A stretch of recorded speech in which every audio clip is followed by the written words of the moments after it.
Hello and welcome, and this video is based on a post I created which I've just posted on Archaics Underground.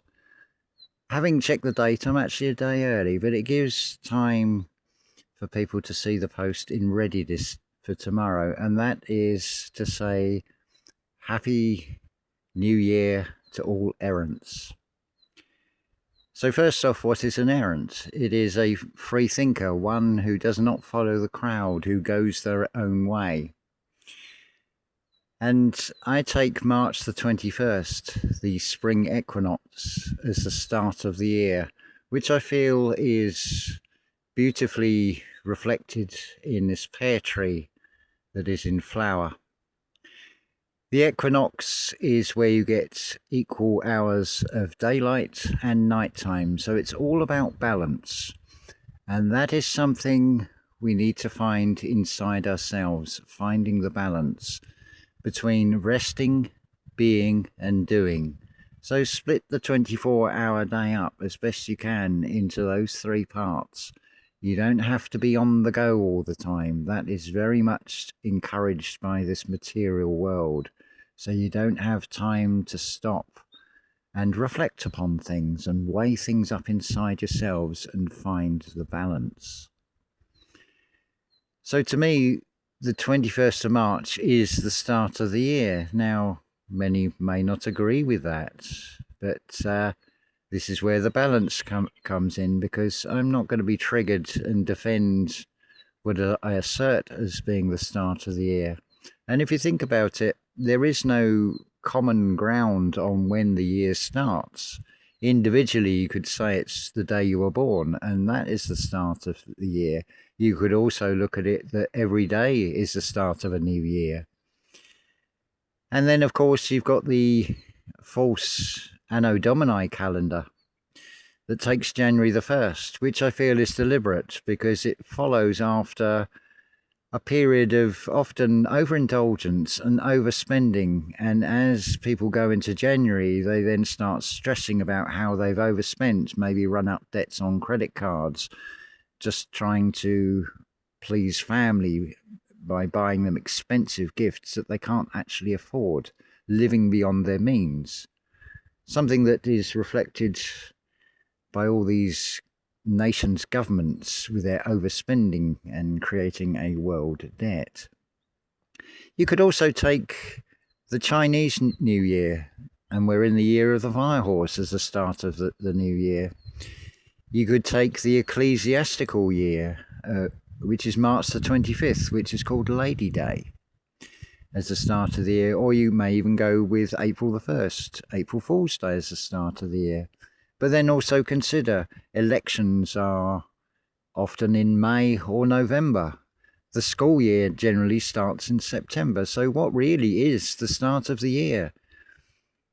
So I take March the 21st, which is actually tomorrow, not today, which I thought it was. But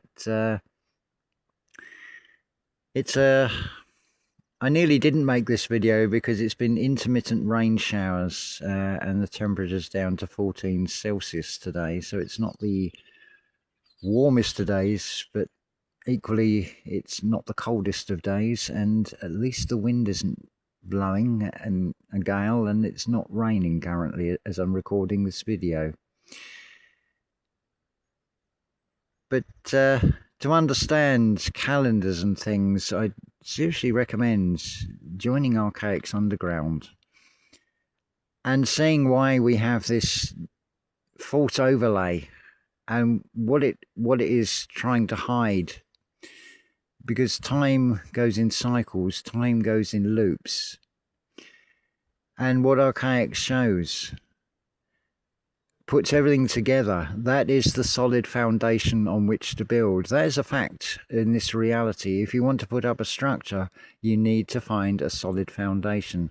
So a good place to start will be to have the correct chronology, using source material in which to do so. So next week, or the coming week, is set to be good weather here in Portugal again.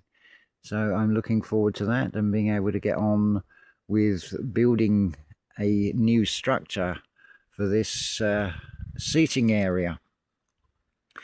We'll just move back a bit as well, because as a little reminder, I am looking to host an errants meetup at this location. As you can see, there's only 4 chairs, but I can rustle up a few other chairs if needed.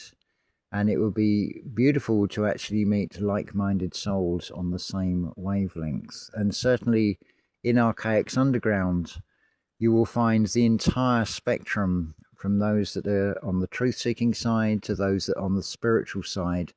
And it is when we come together and we all bring things to the table, as it were, that we can find a balance in everything, and we can find out not only who we are, where we are, why we're here, and what we are. But just to end this little video, the thing I like about this time of year, visually you get this confirmation in nature and certainly in energy.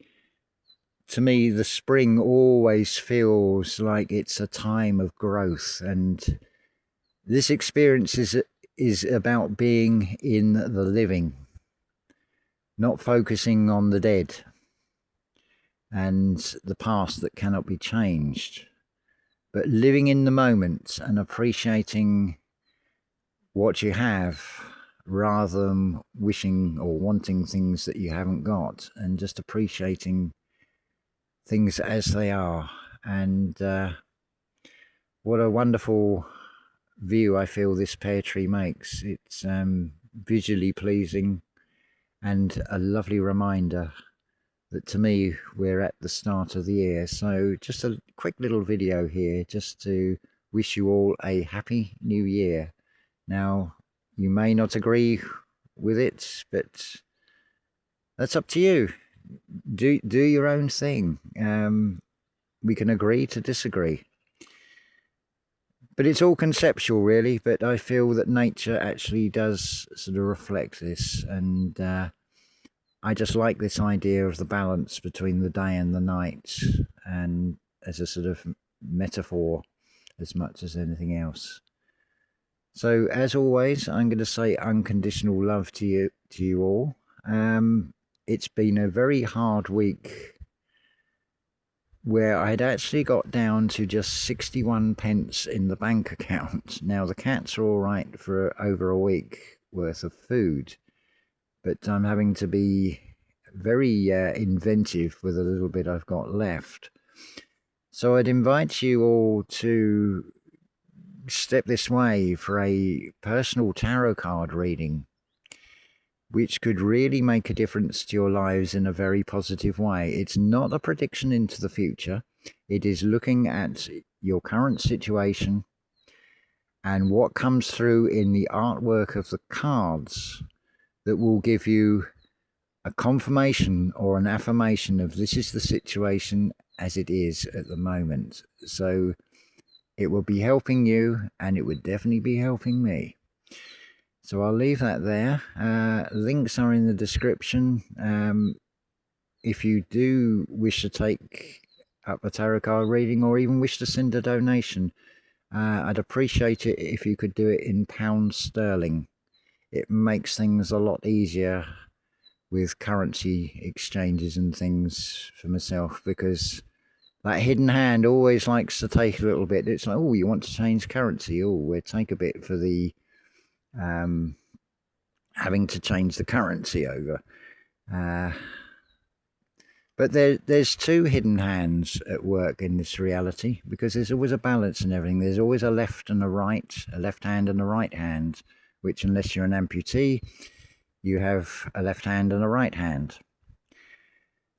And there is a collective energy, which is very much on the negative and is doing all it can to keep you focused on the negative, which I feel is what creates this weather. It is human energy that creates this overcast weather.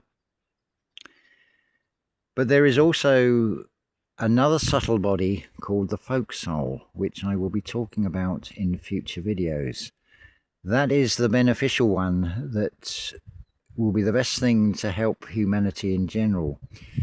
But many will dismiss that as just a load of woo-woo or non-existence because they can't see it and can't touch it.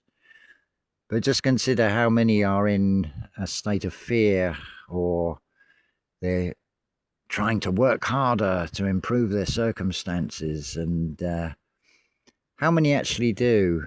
And then consider those that do succeed and end up maybe millionaires. At whose expense did they become millionaires?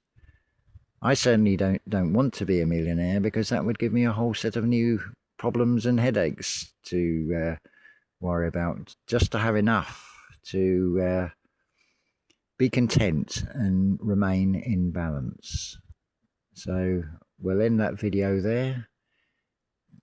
Just hit the 11-minute mark, and 11 is like the two pillars of a doorway. So it's facing the unknown, stepping through that doorway and being fearless and facing the future from the position of enjoying the now moment.